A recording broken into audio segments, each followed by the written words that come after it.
Muy buenos días, queridos hermanos, que Dios les bendiga. Ya es miércoles 26 de agosto del año 2020 y les saluda en Cristo su hermano Basilio Muñoz, deseando que esté bien y transmitiendo su programa La Verdad en Acción.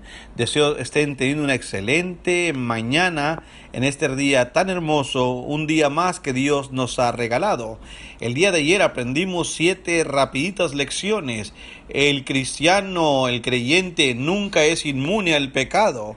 El éxito que tuvimos en el pasado contra alguna tentación o contra el pecado no nos garantiza la seguridad en el futuro contra ese mismo pecado u otro. Las pequeñas tentaciones suelen ser muy peligrosas. Recordamos lo que le ocurrió a Noé. Las tentaciones siempre cambian de envoltura, pero realmente en esencia es lo mismo que nos propone el enemigo: desobedecer a Dios y obedecerlo a Él. El pecado nunca afecta al pecador solamente, siempre hay segundos y terceros que salen dañados con el pecado de una persona. Los creyentes nunca tendremos excusa para pecar, nunca.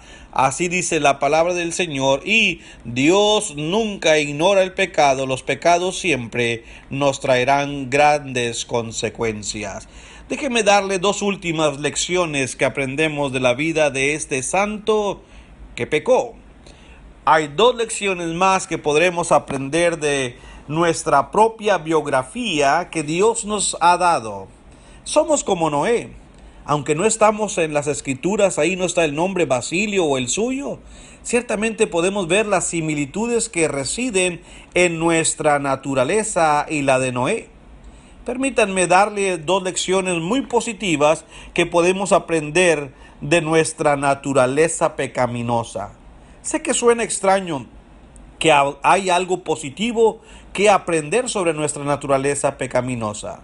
Dios puede usar la conciencia de nuestra naturaleza para que al pecar aprendamos 2 cosas. La primera de ellas, hermanos, Dios puede utilizar nuestra conciencia para desarrollar nuestro aprecio de nuestra posición que ahora tenemos en Cristo, en comparación a cómo vivíamos anteriormente. El gran apóstol Pablo desesperadamente grita delante de Dios diciendo en Romanos 17, versículos 18 y 19 y el 24 también: y yo sé que en mí, esto es, en mi carne, no mora el bien, porque el querer el bien está en mí, pero no el hacerlo. Porque no hago el bien que quiero, sino el mal que no quiero, eso hago. Miserable de mí, ¿quién me librará de este cuerpo de muerte? El cuerpo de la muerte a la cual Pablo se refiere era una costumbre romana. Un hombre que había cometido algún asesinato era llevado a la cruz.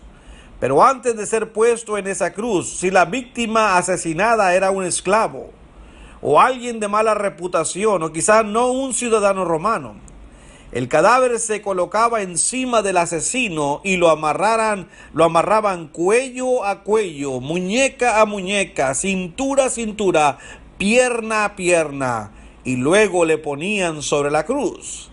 Eso es lo que se conoce como el cuerpo de muerte. El asesino sufría una muerte espantosa con su víctima mejilla con mejilla. En otras palabras, ¿quién me librará de este malvado viejo hombre, de esta vieja naturaleza que está atada a mí? Eso es lo que Pablo decía con la frase: ¿quién me librará de este cuerpo de muerte? La conciencia de Pablo de su pecado era tan grande. Mas sin embargo, luego concluye en el versículo 25, en la primera parte, diciendo: gracias a Dios por Jesucristo, Señor nuestro. Y en el capítulo 8, el siguiente capítulo, versículo 1, dice: ahora pues, ninguna condenación hay para los que están en Cristo Jesús, los que no andamos conforme a la carne, sino conforme al Espíritu. Los que hemos dejado nuestra naturaleza, hermanos, que está viciada, nuestra naturaleza corrompida, o como decíamos al inicio de esta lección, por nuestra naturaleza pecaminosa. La segunda lección que podemos aprender, hermanos, es la siguiente. Dios puede usar nuestra conciencia, la de nuestra naturaleza, para desarrollar nuestra gratitud por la obra que Cristo ha hecho en nosotros. Pablo escribió lo siguiente en 2 Corintios capítulo 5 y verso 17, diciendo: de modo que si alguno está en Cristo, esa es la frase esencial, estar en Cristo, haber sido lavados por Él, nueva criatura es. Las cosas viejas pasaron, he aquí todas son hechas nuevas. ¿Y cuántos de nosotros no quisiéramos experimentar esto? Que las cosas viejas nuestras, nuestros errores y pecados que cometimos, hayan quedado en el pasado. Tenemos la idea de que cuando alguien desalineado, sin afeitar, sucio, viene a Cristo y se entrega al Señor siendo bautizado para el perdón de los pecados, la semana siguiente está en la iglesia, con un traje de 3 piezas, con su Biblia en la mano. Entonces sí decimos, ahora es un creyente. Bueno, si lo hizo de corazón lo es. Sin embargo, hermanos, no es todavía una vida completa, una vida cristiana completa. Para vivir una vida cristiana se necesita toda una vida. No es vivir el momento cristiano. Una de las cosas de nuestra naturaleza pecaminosa es que se desarrolle en nosotros el aprecio de que Jesucristo obra en nuestras vidas. Hay mucho que cambiar, hay tanto desarrollo que puede tener lugar en mí. No espere cambios en todo en un momento. Se necesita una vida. Pero no nos desanimemos. Escuche lo que Pablo dijo a los Filipenses en el capítulo 2, versículo 13. Porque Dios es el que en vosotros produce así el querer como el hacer por su buena voluntad. Y me encanta lo que luego le recuerda en el capítulo 1 de Filipenses, verso 6, estando persuadido de esto, que el que comenzó en vosotros la buena obra, la perfeccionará hasta el día de Jesucristo. Y el Señor ha comenzado comenzó hace tiempo una obra en mí. Dios está obrando en nuestra naturaleza. Cuando venimos a Él lleva a cabo una regeneración inmediata, eso sí, un lavamiento inmediato. Eso es una lección en sí.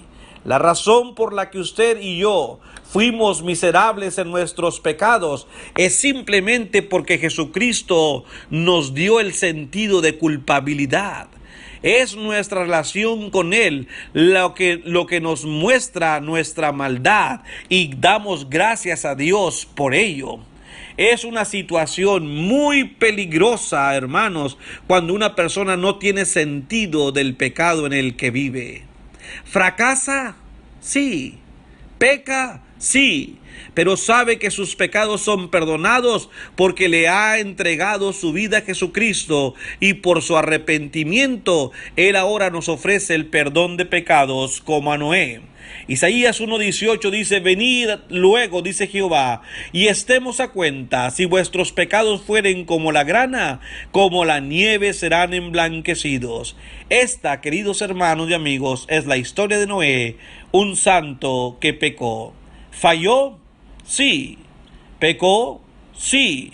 Y Dios nos dio esta historia para que la aprendamos. Sin embargo, Dios escribiría más tarde el epíteto de Noé. En Hebreos 11:7 dice el Señor: por la fe, Noé llegó a ser heredero de la justicia que es según la fe. Nosotros también tenemos la justicia de Dios si hemos venido a la cruz de Jesucristo. Gracias. Que Dios les bendiga. Hasta mañana.